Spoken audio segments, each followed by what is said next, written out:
Welcome back to the lab, everybody. Happy Friday. So today's a very special episode as I'm going to take some of your welds and I'm going to reproduce them.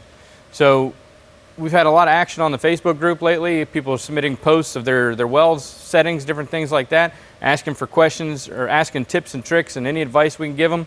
So today, that's what we're going to do. We're going to take those welds and we're going to recreate them right here. If you guys want to be a part of this, as we plan on doing this as a continuous episode, same type of segment periodically, go ahead and submit in the Facebook page. Make sure you join the group, and we'd love to help you out. So before we get started, let's go ahead on over to the computer and we'll take a look and see what we got. All right, so today Jacob Loftmiller wants to know, it's his first shot at stick welding. He's running some 1/8 inch 6013 at 125 amps on AC, and he wants some thoughts on this. So we'll go ahead, we'll set up the same exact process on the back, replicate this one, and then I'll tell you how I would tackle it. Let's go set it up.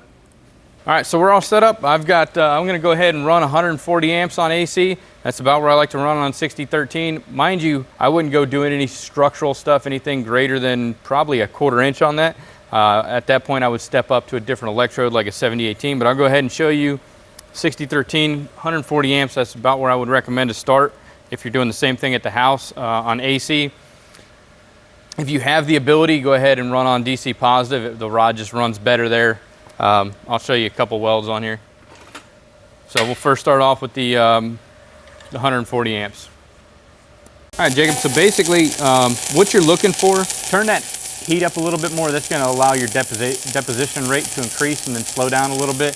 I noticed on your fillet weld, you have like a little bit of underfill on there. It's not really a full-size fillet weld. So turning that heat up, traveling a little bit slower, that's going to allow that weld to fill in and give the toes a chance to actually wash into the base material, and that's going to help you prevent undercut as well, because you have to think, as you're going down that weld, you're going down this joint, whichever direction you're traveling there. So I'm going down the joint this way. That welding rod is doing two things. Okay, it's cutting material out, melting, mixing with the base metal, and then filling back in. So it's doing two big things right here. It's cutting out and filling in. Okay, you have to give that electrode time to do its job. It has to fill in. So what you're doing essentially is creating an admixture between the base metal and the filler metal that you're using. You have to give it time to do its job. If you slow down just a little bit, that'll get rid of that undercut. Also turn up your amps. I'm running 140. It seemed to be running pretty decent there. So just slow down a little bit. That's going to get rid of that undercut that you have in there, and it's going to get rid of that shallow weld profile. All right, let's head back over to the fancy picture box and see who else needs help. All right, so next up is Amanda Key, and this is her first shot at 7018. Definitely need more practice. Any tips? Keep practicing. But we're going to go ahead and I'm going to show you some different techniques that you can try to help you improve your welding. All right, Amanda, so it's obvious that you're doing some practice according to your post, so here's what I would recommend. Get yourself a piece of 3/8 plate. Step one, clean the mill scale off. Okay, 7018 likes clean material, does not do well with dirty material. So what I'm going to do now is I'm going to do what's called bead on plate. All right, so Bob did an excellent video a while back, first lesson in welding, how to run a straight bead. I definitely recommend going back and watching that, but I'm going to go ahead and just kind of run you through this. The first thing I want to do is I'm going to run one stringer bead along this plate. Now, travel speed is a big issue with stick rods, especially when you're first starting out. So I'm going to use 1/8 rod. This 14-inch rod should get me across this 6-inch plate, and then I should be about down to the numbers when I'm done. That's kind of a good judgment of how fast or how slow you're going. So if you run out of rod way before you get to the end, you're probably going too slow. If you get done with that weld and you only have half your rod left, I know you're probably buying your own welding rods, so you want to make them stretch as long as you can, but developing that proper travel speed is going to be a big key in understanding and being proficient with 7018. So I'm going to go ahead and just run one stringer bead here, and then I'll show you how to tie a couple other of those in. I know TJ Cross on the page, he had the same question on his post. He's kind of running short little stringers all over the place. I'm going to show you guys the best thing you can do for practice if you're just starting out with 7018. Okay, so basically what I did is I just created myself a guideline right here. I just put one as close to the edge as I could. Now I'm going to go ahead and the next pass I'm going to point right at the toe of this previous weld, except for now I'm going to have a 10 degrees both ways. So I'm going to be 10 degrees travel angle, and then as you look here I'm going to have a 10-degree work angle. What that's going to do is that's going to push this pass up on top of here to where I can tie into this first weld 50%. That's ideally what I'm looking for. And if I point right here at the toe of this previous weld, all I have to do is drag it down the line. Just stay right on that toe, and the rod's going to do all the work for you. All you have to do is hold it. So as soon as what I'm going to do basically is touch the end of the plate with the flux that's on the outside of the rod, and then pull up and kind of strike it like a match. That'll give me that instant arc initiation. I'm going to pause here for a second or two to get that puddle established and let it form. And then I'm just going to start going down that path in a slow, steady travel speed, just watching it.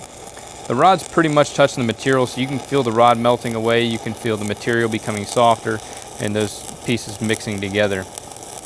Just keep going right down the toe of that previous weld. As you go, watch the edges of your puddle as they flow up onto that previous weld. So you're going to get 50% of that weld up on the previous weld. 50% of that's going to be on the base plate. Just go at a nice slow travel speed and just let the rod do all the work for you. You're just guiding it. Relax and just go nice and easy. Once you get to the end of the pass, go ahead and do a slight pause, and I tend to do a small circle at the end just to fill in that crater and then break the arc. All right, so make sure when you're doing this, run that entire length. A 6-inch piece is a really good piece to start off with, because that's going to be about what you're going to get out of your standard 14-inch long welding rod. Get comfortable. Maintain 3 points of contact. Now I'm going to do the same thing again. I'm going to point at the toe of the previous weld.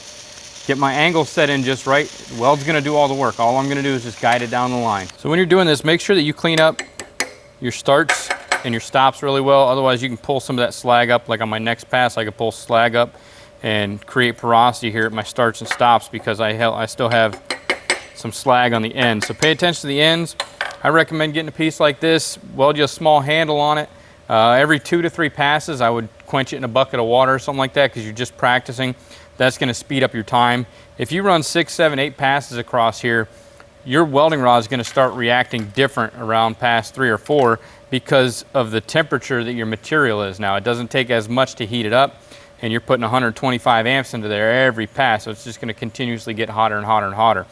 Run the full lengths, stay on the toe of the previous weld, just get in the habit of that. I mean, this thing's great because you can run passes all the way across here, and then you can rotate it and weld your passes across here, rotate it back. I mean, you can make this thing as thick as you want, and you can weld on both sides. And it's just going to give you that proficiency building weld pads, learning, travel angles and work angles, tying into previous passes, things like that. And it's just going to make you a better welder. All right, let's head back over to the computer. We got time for one more.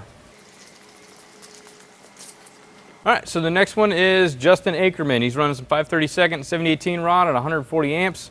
Any tips or advice? Well, Justin, it's your lucky day. I have both. Let's go back over to the table. We got some 5/32 rod. First thing you got to do is adjust your amperage. So your amps on that are relatively low. 140 amps for a 5/32 rod, it's just a low setting. So what I would recommend is the decimal equivalent of that. Figure that out. You take 5 divided by 32. That'll give you 150, or it'll give you 0.156, and some other change on the back end of that number. So use those first 3 digits. So 156, I'm going to start off between 150 to 160. It's just going to be a good place to start. I'll hit it. I'll split it in the middle. I'll go 155, and we'll weld this out and see if it works. If it's too hot, I'll turn my amps down. If it's too cold, turn my amps up. Won't know until I start welding on it, because whatever you're going to weld on, you want to find some similar material that's, scrap material, whatever, that you can dial the machine on. That's probably the best piece of advice I can give anybody. If you know what you're going to be welding on, grab some scrap, strike an arc on there, run a little pass, and then find out if your heat settings are pretty decent for what you're going to be working on. That way you're not taking the final end product and dialing in on that and having to save yourself some grinding time and things like that. So we'll go ahead and I'll set it to 155 amps. Strike the arc, get that puddle established first. Got the appropriate bead size. I'm just going to pull this right down the joint. It's not going to be much different than the 1/8" rod we just previously used. This is a little bit larger diameter. It's just going to produce a bigger weld in a single pass application. I mean, unless you're oscillating or weaving pretty heavy, the bead's just going to be a little bit different in size. Just add more filler metal to this versus 1/8. So I'm really paying attention to the toes of the weld. Make sure they're equal length along the vertical leg as well as the horizontal leg. The easiest way to do that is point this rod into the angle at a 45 degrees. Then I have a 10-degree travel angle, which means I'm just leaning the back end or the top side of the rod 10 degrees towards the direction that I'm headed. So I'm going left to right. So it's about 10 degrees to the right. Once I get to the end here, I'm going to do a slow pause, make a quick circle, and then break the arc to fill in the entire crater.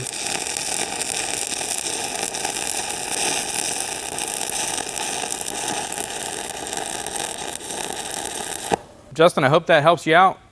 Good luck with that. You know, keep us posted in the comment section. Guys, we really want to thank you for taking the time to watch our videos. We definitely appreciate the support and the following. Make sure to follow us on Facebook and Instagram if you haven't done so already. Go ahead and hit that bell icon down there at the bottom of the screen. That'll give you notifications whenever we release new videos every Monday, Wednesday, and Friday at 5:30 Eastern Standard Time. Again, thanks guys, appreciate it. Until next time, make every weld better than your last.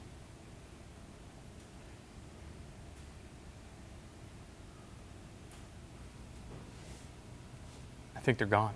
Great time to do a giveaway. All right guys, so it's Ferd Friday.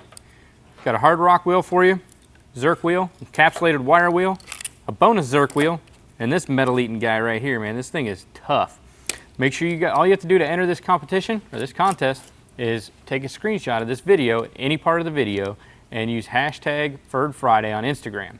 Make sure that when you take that screenshot, your notification settings are turned on, and there's a blue thumbs up button in there. You know, just in case.